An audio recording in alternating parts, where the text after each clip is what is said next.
Hey everyone, today we're going to be working on picket fence using our picket fence ruler, which is our newest overall design ruler. So I'm going to give you a quick tour of how picket fence is going to work. I've got just a plain quilt sandwich here, and you can see we're going up and down and up and down.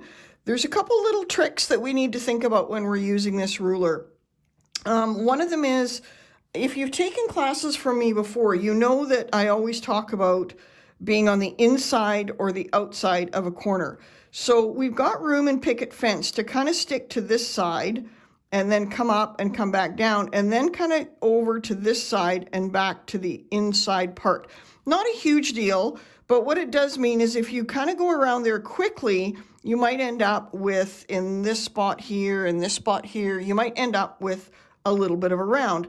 And totally fine. And again, if you're doing an overall design and you've got a thread choice that blends, you're not going to even notice that. The other thing is, if you do want to get those really sharp picket fence corners, we want to stop when we get here and do one extra stitch, come up, take one extra stitch, come here, take one extra stitch, and same in all of these so that we get those nice sharp points. Okay? So again, we've got line markings that line up each peak for picket fence. We've got a line marking that goes here, which is going to line up with where our needle will be, the center of our ruler foot. The line across the center is where our needle will be. You'll notice that the little loops here go beyond that, and that's okay because we want that to be where our needle lines up. So we've got some cross-reference lines up top too. So along here, top and bottom, that's where your needle is going to line up. So say, for example, you wanted your stitches to end right on the line I have marked here. I can move this up, and that line that goes across the ruler, I know that that's where my needle is going to end up. So if I want to end up right in a seam, if I was doing this in a border or something, so I can make sure that I'm lined up. That also allows us, and I'll show you this, but this also allows us to line up on the next row. So it's a little bit different if you're used to using twisty. This one's a little bit different just because we've got no echo lines, but we've got line markings that we're going to use to line up. Okay, so it's just a little bit different. So I'm going to turn this around. This is our little entrance here. I need to lift up my ruler foot. I've got my stitches already locked there. I'm going to slide my ruler foot. Now, when we bring our ruler foot back to this point, be very careful that you're bringing your ruler foot down right in the center. So if you kind of move ahead a bit so you've got a little bit more room rather than trying to get it right in that little arc, you're going to have a little more room. So when you bring your ruler foot back down, it just kind of makes sure that you're not going to clip the edge of the ruler. So you want to do that nice and slow. And if you have the option on your machine of manually bringing down your foot, then go ahead and do that, because it'll just mean that there's less risk of it ending up clipping the side of your ruler. So I'm going to bring my ruler foot down. Now I want to, at this point, slide my ruler towards me, and the ruler foot is going to nest right in that little arc that's in behind there. And then I want to line up my straight line on the line that I just marked. Okay, and as you can see, sticky tape comes with all our rulers, of course. So that's on the ruler, and you can kind of put it wherever you want. If you find that this isn't enough and the ruler's shifting, add a little bit more, maybe up on the peaks, whatever works for you. Just a little bit basic, back to basic ruler quilting. We want to make sure that we're kind of holding everything nice and square. If my hand's way over here, I don't have control of this ruler, and I can end up shifting it out of square. So I really kind of want to make sure that I'm lined up well, and then I want a good hand down on that to kind of make sure. And I tend to kind of put my thumbs where that ruler foot is going to follow that path, okay? So my stitches are all locked there. I'm just going to start following this path along. So when I get to this corner, my ruler foot is touching the outside edge. I'm going to take one extra stitch. And then same when I get to there. And then come back down the other way. And now I'm still going to the outside, so you want to go to the outside.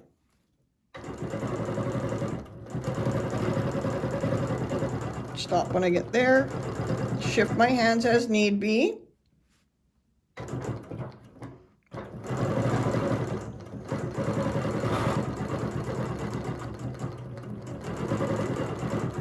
And you'll get way faster with this once you go along.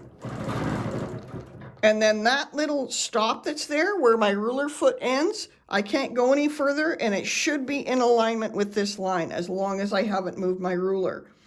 So then I'm just going to pivot my ruler. You can see how nice that turned out there. I'm going to pivot my ruler, make sure that I'm lined up again for the next row or the next design. And same thing, I'm going to keep coming around. Now, once you get going on this, you can go way faster. You just might not have the precision of those little tiny sharp corners there. Oh, and just so everyone knows, I'm using the nice bright pink thread is Fabulux from Wonderfill. Of course, everyone knows that that's one of my favorites. So it's just a nice weight for quilting designs like this, but you could totally do the same design with a heavier thread, and you'll see other videos about that coming up. So I'm going to carry on.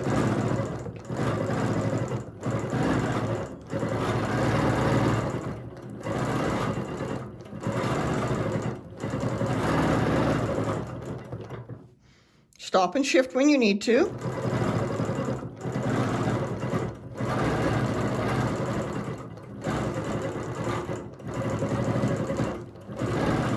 And then back down to my starting point. So when you come around here, you want to make sure that you're hugging this side of the ruler. Otherwise, it's going to try and kick out in there. You don't have the room to go all the way through, but it's going to kind of kick there because you've got a corner. So you want to make sure that you're along that edge. So now what I want to do is I want to do a second row of these. So I'm going to lift my ruler foot. I'm going to slide my ruler out. And I am going to turn my ruler now. And I am going to use the bottom line here. So the furthest, so if we've got our ruler sitting like this, I'm going to use this engraved line on here that would be through my last little arc or fence, I guess. And I'm going to hold that nice and square on there. That's going to allow me to stitch back up that way. So I'm going to stitch up. Now I want to do another row like this, so I can just take my ruler and figure out where I want to be. I can turn my ruler, and I want to be so that I'm lined up. One of these lines, either the top or the bottom, doesn't matter, is lined up on top of the row that I just finished. So the peak is in alignment there. So I'm going to slide that over to my ruler foot. And I'm going to continue up a little bit. And then I'm going to shift over and move my ruler. So I'm going to continue up until I reach the center of my ruler here. I'm going to lift my ruler foot, slide my ruler under, bring my ruler foot back down. And now I can see, I want to double check that the peaks, the straight line going through, the peaks are going to line up. So if I have to shift my ruler a little bit, this is when I want to do it. So the peak should be going through, or the line rather, sorry, should be going through the peaks. And the line going across horizontally should be on top of the peaks of the line below. And then I'm just going to continue doing exactly the same thing.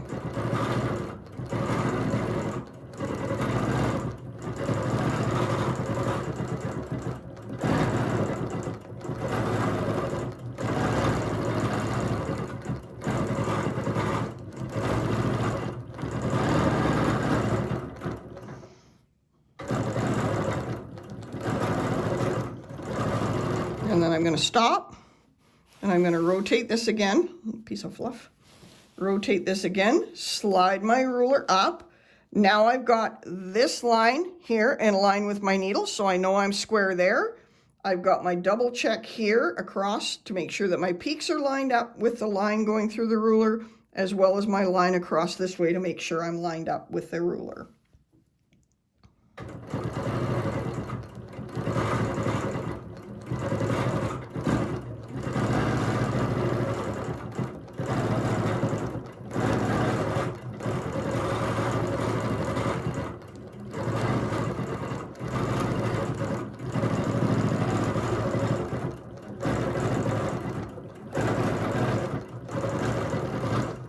See?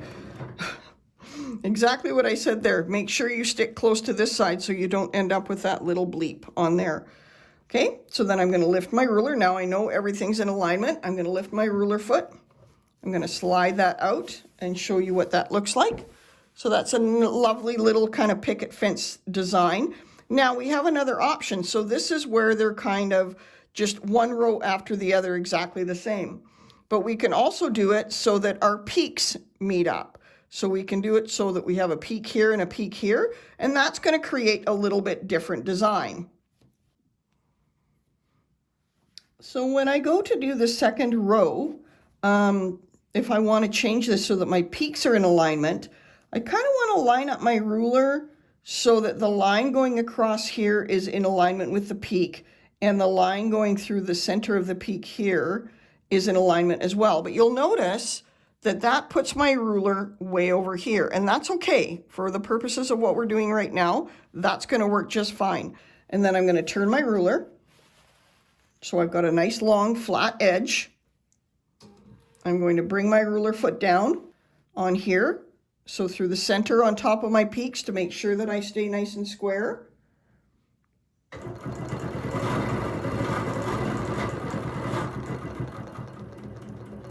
And if I put that center line on there, I'm going to stitch up to this next row here. Okay, so I'm lining up my center line on the top of the peaks that I just did. And then I'm going to stitch up to my engraved line that tells me where the top of the picket fence will be. I'm then going to take my ruler and I'm going to lift my ruler foot, and I'm going to do a little bit of a winding through the ruler foot here, because what I want to do is I want to wind through here so that I end up with these peaks on top of the row I just stitched. And the first one's going to be a short one, and that's okay. That short one is going to be, the first one is going to be a short one, and that's okay, because then we're just going to continue flipping it as we go along. So I'm going to wind my way through here until my needle should be in alignment with the center. I've got a valley here in alignment with the peak, and I want to shift my ruler down a bit more so that this line, the engraved line here, is on top of the peak of the ruler. Now, anytime, because it's rulers and fabric and thread, it moves.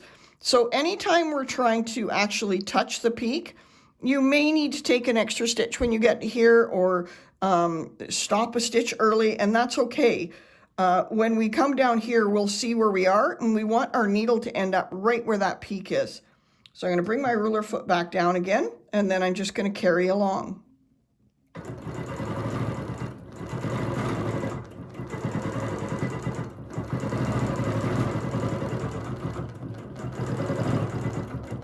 So that actually worked out perfect. I ended up right at that peak, so I'm happy with that.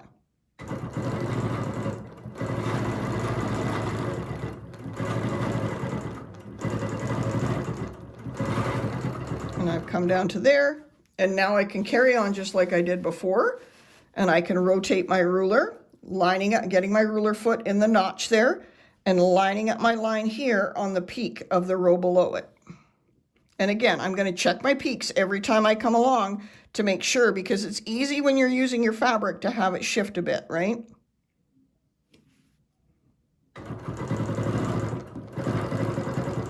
And that peak worked out well. I'll stop and just shift my hands a bit.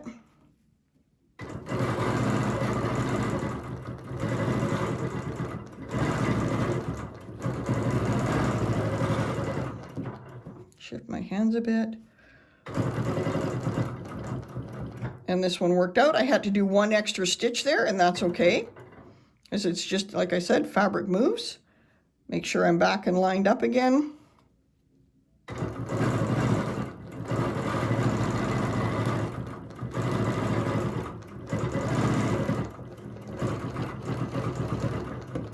And then making sure we stick to this side so that we don't do that little bleep that I did over here.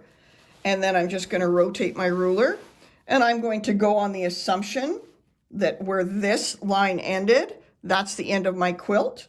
So I can just come around and do another half. Checking my peak there, making sure I'm lined up.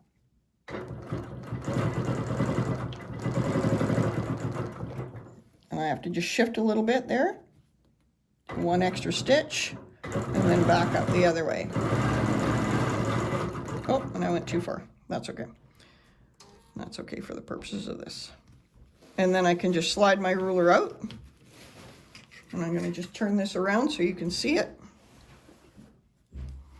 So there's the two different options of using picket fence. So where we've got the peaks opposed, and then here we've got the peaks actually touching. So it creates a totally different effect, but just on where you place that second row of the ruler. So I hope that you enjoy picket fence.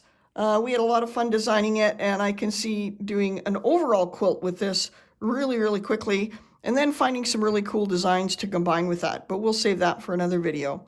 Thanks so much for joining me. Have an amazing day.